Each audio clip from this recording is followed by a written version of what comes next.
Michal Kwiatkowski est de retour en musique avec L'amour de mon père. Pour l'occasion, nos confrères de Public l'ont rencontré et ont notamment évoqué sa vie personnelle. Le charmant brun de 38 ans, révélé en 2003 lors de la 3e saison de la Star Academy, a été marié à Maxima Sentsa, une cérémonie qui s'est déroulée à la mairie du 11e arrondissement de Paris. Mais après 5 ans de relation, les deux hommes ont pris la décision de mettre un terme à leur relation. J'ai divorcé en 2019, après 2 ans de mariage. J'ai beaucoup de respect pour mes ex, car ils m'ont permis de savoir ce que je veux, a confié Michal. Depuis, le meilleur ami d'Élodie Frégé a retrouvé l'amour. Un nouveau compagnon qui se prénomme Vicente et qui l'a présenté en octobre 2020. Il a tout ce que j'attendais. Il est sexy et gentil.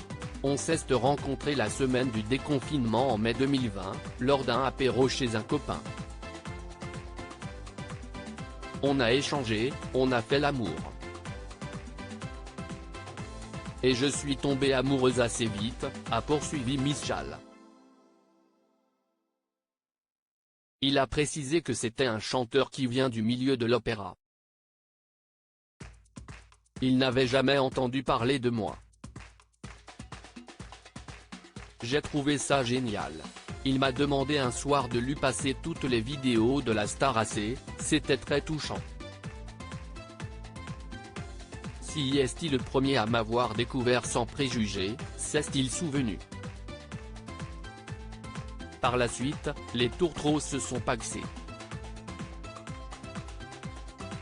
Et pour l'heure, ni Vicente ni Michal ne ressent le besoin de se marier. Leur mode de vie leur convient parfaitement comme l'a expliqué ce dernier, on habite chacun chez soi, mais on dort ensemble le plus possible.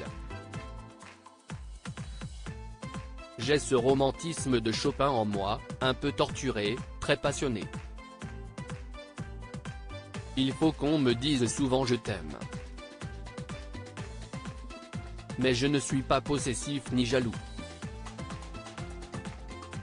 Si un mariage est envisageable, Michal ne songe plus à avoir un bébé. Si est un projet qu'il avait avec son ex-mari et depuis, ses priorités ont changé. Il préfère se concentrer sur sa carrière et son public. Et être professeur de chant, pour des enfants notamment, lui a fait se rendre compte que devenir papa était un gros investissement. L'intégralité de l'interview est à retrouver dans le magazine Public du 1er juillet 2022.